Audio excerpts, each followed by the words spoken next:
नमस्कार साथियों, स्वागत है आप सभी का स्टडी विथ रवि के इस बेहतरीन प्लेटफॉर्म पर। प्यारे बच्चों, आज के इस लेक्चर्स में हम लोग चैप्टर नंबर 4 यानी अर्धनारीश्वर का एमबीबीआई ऑब्जेक्टिव क्वेश्चंस पर चर्चा करने वाले हैं, जो कि इस बार आपके बिहार बोर्ड एग्जाम 2026 के लिए काफ़ी ज़्यादा इंपॉर्टेंट होने वाला है। तो जो भी स्टूडेंट चैनल पर नए हैं, आपसे एक रिक्वेस्ट है कि वीडियो को फटाफट से आप लोग लाइक कर दीजिएगा, चैनल को सब्सक्राइब करके शेयर करने का प्रयास करें। और पहला नंबर सवाल से करते हैं आज के इस लेक्चर्स की शुरुआत, जो कि काफ़ी ज़्यादा इंपॉर्टेंट है ये और काफ़ी बार आपसे पूछा भी गया है। तो ये रहा पहला नंबर सवाल आपकी स्क्रीन के सामने। सवाल जो आपसे पूछे जा रहे हैं कि किस रचनाकार की पंक्ति है कि नारी स्वप्र है, नारी सुगंध है और नारी पुरुष की बाह पर झूलती हुई जूही का माला है।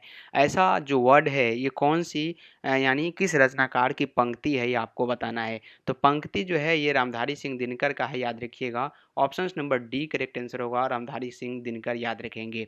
चलेंगे अगला नंबर सवाल की ओर। तो दूसरा नंबर सवाल आपकी स्क्रीन के सामने कुछ इस प्रकार से नजर आ रहे हैं। उम्मीद है कि सारे प्रश्न आपको नजर आ रही होंगे। तो दूसरा नंबर सवाल का जो जवाब आ जाएगा आप सभी का क्या है कि ज्ञानपीठ पुरस्कार से सम्मानित रचना आपको बताना है। दूसरा नंबर सवाल आपसे पूछा जा रहा है कि सर ज्ञानपीठ पुरस्कार से सम्मानित रचना कौन सी है, उवर्सी है, रेणुका है, कुरुक्षेत्र है या इनमें से कोई नहीं। चार ऑप्शन आपके एग्जाम में भी इसी प्रकार से दिए जाते हैं और ये सभी प्रश्न आपके 2026 के बिहार बोर्ड एग्जाम के लिए काफ़ी ज़्यादा इंपॉर्टेंट एंड सिलेक्टेड होने वाले। तो ज्ञानपीठ पुरस्कार से सम्मानित रचना आपको बताना है, जैसा कि क्वेश्चन नंबर 2 में आपसे पूछा जा रहा है। तो ज्ञानपीठ पुरस्कार से जो सम्मानित रचना है प्यारे बच्चों, वो कौन है, तो वह है उवर्सी, याद रखिएगा। उवर्सी जो कि ऑप्शन नंबर ए में नजर आ रहे हैं, उवर्सी याद रखिएगा। इनको जो है ज्ञानपीठ पुरस्कार से सम्मानित किया गया। Option number A correct answer होगा। अगला सवाल है कि सर युद्ध और शांति की समस्या पर लिखी गई काव्य कृति है।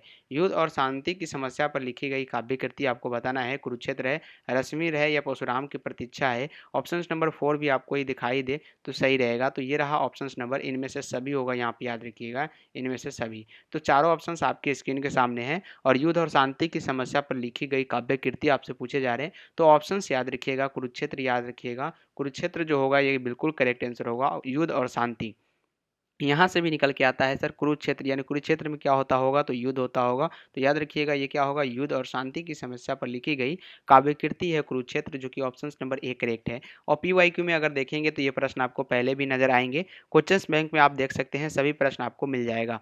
तो 4 नंबर सवाल जो आपसे पूछे जा रहे हैं कि सर अर्धनारीश्वर किस विधा से संबंध रखता है, ऐसा आपसे सवाल पूछा जा रहा है। अर्धनारीश्वर जो है कौन से विधा से संबंध रखता है, ऐसा आपसे पूछा जा रहा है। याद रखेंगे अर्धनारीश्वर किस विधा से संबंध रखता है। तो 4 नंबर सवाल का जवाब बिल्कुल यहाँ पे ऑप्शन नंबर ए होगा, निबंध, याद रखिएगा। ऑप्शन नंबर ए क्या होगा, बिल्कुल करेक्ट आंसर होगा निबंध। अर्धनारीश्वर किस विधा से संबंध है, तो ये निबंध है। ऑप्शन नंबर ए बिल्कुल करेक्ट आंसर होगा। अगला सवाल है कि अर्धनारीश्वर शीर्षक निबंध के रचनाकार आपको बताना है। तो बिल्कुल 5 नंबर सवाल का जवाब क्या आ जाएगा, option number A Ramdhari Singh Dinkar, याद रखिएगा क्या होगा, रामधारी सिंह दिनकर। चलिए अगला नंबर सवाल पर चलते हैं, 6 नंबर क्वेश्चंस की ओर हम लोग चलते हैं। तो ये रहा 6 नंबर सवाल। सवाल जो आपसे पूछे जा रहे हैं कि सर रामधारी सिंह दिनकर का जन्म जो है कब हुआ था। तो रामधारी सिंह दिनकर जी का जन्म कब हुआ था ये आपको बताना है। उम्मीद है कि सभी प्रश्न आपको नजर आ रहे हैं और साथ ही साथ ऑप्शंस भी नजर आ रहा होगा। तो रामधारी सिंह दिनकर का जो है यहाँ पे जन्म आपसे पूछा जा रहा है कि कब हुआ था। सभी का आंसर कमेंट बॉक्स में आना चाहिए। कमेंट बॉक्स में आप लोग अपना अपना आंसर पिन करने का प्रयास करेंगे। काफ़ी इंपॉर्टेंट क्वेश्चन है, पीवाईक्यू में बार बार पूछा गया सवाल है कि सर रामधारी सिंह दिनकर का जो जन्म है ये कब हुआ था। तो 6 नंबर सवाल का जवाब क्या आ जाएगा, बिल्कुल यहाँ पे 23 सितंबर 1990 आएगा, याद रखिएगा। यहाँ पे क्या होगा 1990 और यहाँ पे ऑप्शन नंबर बी जो होगा ये बिल्कुल करेक्ट आंसर होगा। चलते हैं अगला नंबर सवाल की ओर। तो अगला सवाल जो है 7 नंबर की, सर रामधारी सिंह दिनकर का जो है मृत्यु कब हुआ था, ऐसा सवाल में आपसे पूछा जा रहा है। तो रामधारी सिंह दिनकर का जो मृत्यु है प्यारे बच्चों, ये कब हुआ था आपको बताना है। काफ़ी इंपॉर्टेंट क्वेश्चन है, रामधारी सिंह दिनकर का मृत्यु आपसे पूछा गया है और याद रखिएगा ये 24 अप्रैल 1974 को होगा, याद रखिएगा कब होगा, 24 अप्रैल 1974, याद रखिएगा। ये डाटा आपको याद रखना है। ऑप्शंस नंबर क्या होगा, तो बिल्कुल यहाँ पे सी करेक्ट आंसर होगा। अगला सवाल जो है कि रामधारी सिंह दिनकर का जन्म कहाँ हुआ था, ऐसा सवाल आपसे पूछा जा रहा है और बिल्कुल करेक्ट आंसर भी आना चाहिए आप सभी का। रामधारी सिंह दिनकर का जो है जन्म आपसे पूछा जा रहा है, फटाफट से आप लोग बताने का प्रयास करेंगे। उम्मीद है कि ऑप्शंस आपको चारों नजर आ रहे हैं और इसी प्रकार के प्रश्न आपके पीवाईक्यू में भी पूछे जाते हैं, इसलिए मैं आपके सामने इस प्रकार के प्रश्न को सिलेक्ट करके लाया ताकि आप बिहार बोर्ड एग्जाम 2026 के लिए बिल्कुल रेडी हो जाए। तो रामधारी सिंह दिनकर का जो जन्म है ये कहाँ पे हुआ था, ऐसा आपसे सवाल में पूछा जा रहा है और ये सिमरिया बेगूसराय बिहार, याद रखिएगा क्या होगा, सिमरिया बेगूसराय बिहार, जो कि ऑप्शंस नंबर यहाँ पर डी में नजर आ रहे हैं और बिल्कुल करेक्ट आंसर है। बीबीआई प्रश्न है, कई बार आपसे ये सवाल पूछे गए हैं। अगला 9 नंबर सवाल है कि सर दिनकर को किस गद्य पुस्तक पर साहित्य अकादमी पुरस्कार मिला था, ऐसा भी सवाल बनते हैं क्या, तो बिल्कुल बनता है। दिनकर को किस गद्य पुस्तक पर जो है साहित्य अकादमी पुरस्कार मिला था। जरा इसका आंसर आप बताने का प्रयास करेंगे 9 नंबर सवाल का जवाब। तो क्या हो जाएगा, क्या अर्धनारीश्वर होगा, क्या अर्धनारीश्वर होगा, क्या या शुद्ध कविता की खोज होगा, संस्कृत के 4 अध्याय होगा, या दिनकर की डायरी होगा। तो इस प्रकार के प्रश्न आपसे पूछे जाते हैं। तो दिनकर को किस गद्य पुस्तक पर साहित्य अकादमी पुरस्कार मिला था, ऐसा आपको बताना है। तो ये जो है संस्कृत के 4 अध्याय, याद रखिएगा क्या होगा, संस्कृत के 4 अध्याय, ऑप्शन नंबर सी करेक्ट है। नेक्स्ट क्वेश्चन है कि दिनकर को कौन सा पुरस्कार मिला था, ऐसा आपसे सवाल में पूछे जा रहे हैं और काफ़ी करेक्ट आंसर भी आना चाहिए। ये प्रश्न कई बार आपसे पूछे जा चुके हैं, याद रखिएगा। तो करेक्ट आंसर जो है आप लोग कमेंट बॉक्स में बताने का करेंगे प्रयास फटाफट से। कमेंट में आंसर आना चाहिए यहाँ पे कमेंट में फटाफट से आंसर दीजिएगा। तो दिनकर को कौन सा पुरस्कार मिला था, तो भूषण, पद्म विभूषण यहाँ पे है। और अगला जो है आपसे पूछा जा रहा है कि पद्मश्री है या इनमें से कोई नहीं है। तो दिनकर को कौन सा पुरस्कार मिला था, ऐसा आपसे सवाल में है। तो ये जो है पद्म विभूषण है, याद रखिएगा। ऑप्शन नंबर बी करेक्ट है। अगला सवाल है कि दिनकर किस युग के कवि थे। तो दिनकर जो है कौन से युग के कवि थे, आपको बताना है। दिनकर जो थे, याद रखिएगा, कौन से युग के कवि थे। तो ये छायावादोत्तर युग के थे। छायावादोत्तर युग याद रखेंगे, जो कि ऑप्शन नंबर सी में है, छायावादोत्तर युग।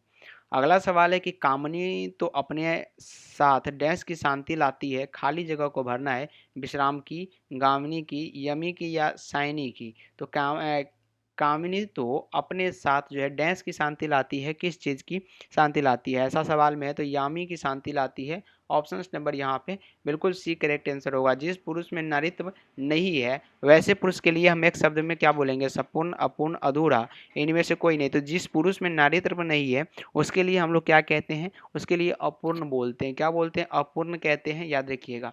क्या बोलते हैं उसको, अपूर्ण बोलते हैं। Option number B correct answer है। अगला है कि सर अर्धनारीश्वर का क्या अर्थ है। अर्धनारीश्वर का जो अर्थ माना जाता है वो क्या माना जाता है, ऐसा आपसे सवाल में है।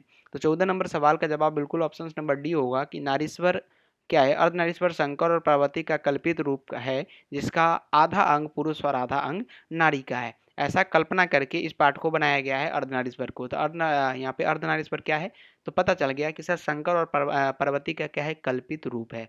अगला क्वेश्चन है कि नारी क्या है, सॉरी पुरुष रूप तो वृक्ष बन गया, पर नारी को उसने बना दिया, क्या बना दिया, कली, लता या छाया। तो आपको बताना है। ये 15 नंबर सवाल है। इस प्रकार के प्रश्न आप लोगों ने शायद नहीं देखा होगा। छाया बना दिया, याद रखिएगा। ऑप्शन नंबर डी करेक्ट है। अगला सवाल है कि बिहार से संबंधित कौन से रचनाकार है। बिहार से संबंधित मोहन डाकिया है क्या, शमशेर बहादुर सिंह है, शमशेर बहादुर सिंह है क्या, या रामधारी सिंह दिनकर है, इनमें से कोई नहीं। तो बिहार से संबंधित कौन से रचनाकार है, 16 नंबर सवाल है, याद रखिएगा, Ramdhari Singh Dinkar. Option number C correct answer होगा, रामधारी सिंह दिनकर। पराधीनता के कारण नारी अपने अस्तित्व के अधिकारों को नहीं रही, कथन किस पाठ से संबंधित। ये जो कथन जो कह रहा है, ये लाइन उठा के दिया जा रहा है आपसे कि कौन से पाठ से लिया गया है, जरा इसके बारे में आप बता दीजिए। तो ये कौन से पाठ से लिया गया है, तो ये अर्धनारीश्वर से लिया गया है, याद रखिएगा। रामधारी सिंह दिनकर की कौन सी रचना है, ऐसा आपसे सवाल में है, रामधारी सिंह दिनकर की कौन सी रचना है। तो ये रश्मि रथी जो है इन्हीं का है। नेक्स्ट है कि गंधारी कौन था। तो गंधारी कौन था, ये आपको बताना है। गंधारी जो है दुर्योधन की माँ है, याद रखिएगा। कौन है, दुर्योधन की माँ है Gandhari. Option number C correct answer होगा। प्रेमचंद्र क्या थे साथियों, प्रेमचंद्र जो थे वो क्या थे, तो वो जो कथाकार थे। प्रेमचंद्र क्या थे, कथाकार थे, याद रखिएगा। कौन सी कृति रामधारी सिंह दिनकर द्वारा लिखी गई है। तो कौन सी कृति जो है रामधारी सिंह दिनकर के द्वारा लिखी गई है। 21 नंबर क्वेश्चन का शुद्ध कविता की खोज, याद रखिएगा क्या होगा, शुद्ध कविता की खोज। ऑप्शन नंबर बी करेक्ट है। प्रेमचंद्र की रचना है, प्रेमचंद्र की रचना कौन सा है, तो ये पुष्प की राह, याद रखिएगा। ये जो है ये क्या है, प्रेमचंद्र की रचना है। ऑप्शन नंबर बी करेक्ट है। अर्धनारीश्वर किसका कल्पित रूप है। तो अभी हमने आपको बताया शिव और यहाँ पे पार्वती का क्या है, कल्पना किया गया है और कल्पित रूप है। रामधारी सिंह दिनकर के